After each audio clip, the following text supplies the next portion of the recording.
US President Donald Trump recently crossed the 100-day mark. Decisions here in Washington, D.C. by the administration have had far-reaching consequences on people across the world, including those in Tibet.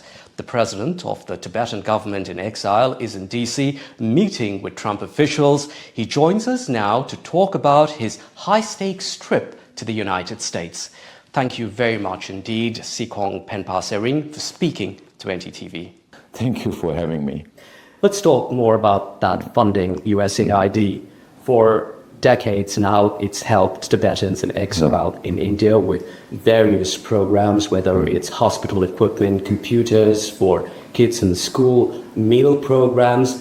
Give us a sense of how those funding cuts have affected Tibetans in exile in India. Of course, this is a privilege for the Tibetans. We will always be grateful to the United States government and the people for their support through the decades.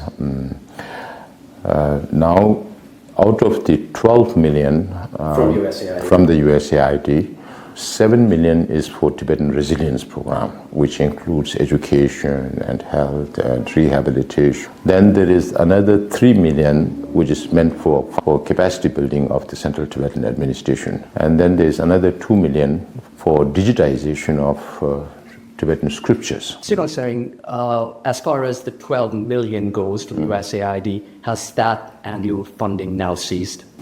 As of now, it's ceased, but now that I'm here in Washington, D.C., meeting with people in the Congress and also with the administration, so there may still be a little leeway to maneuver if the administration is really keen to get it back on track. Said that, like you mentioned, the next successor or the next reincarnation will come from the free world. It could well be a woman. It could also be an appointment could also be made before the Dalai Lama passes away. Is there any status update on that? I know there was talk of perhaps making some kind of statement during his birthday, with his 90th birthday, which is in July.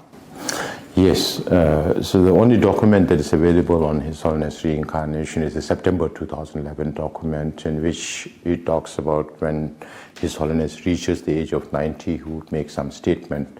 And that's now only a few months down the line. What are we expected to hear? Yeah, so we will be holding a conference of all the religious heads of Tibetan Buddhism in Dharamsala from July 2nd to 4th. And we are hoping that His Holiness will address this conference. Is there going to be a decision? That I'm not sure, because that has to come from His Holiness. So it could be? No, it could be. He may make a statement. Earlier, I even used to say, even today, His Holiness keeps reassuring us that he will live up to 113 years of age or another more than 2 decades. So we believe that this Dalai Lama will live very long. I understood you correctly that this statement coming in July could be anything, but could also include a perhaps decision on who his successor might be. No, you mentioned about all the things, emanation and all the things, but from the latest book of His Holiness, Voice for the Voiceless, I think the indication is more towards reincarnation.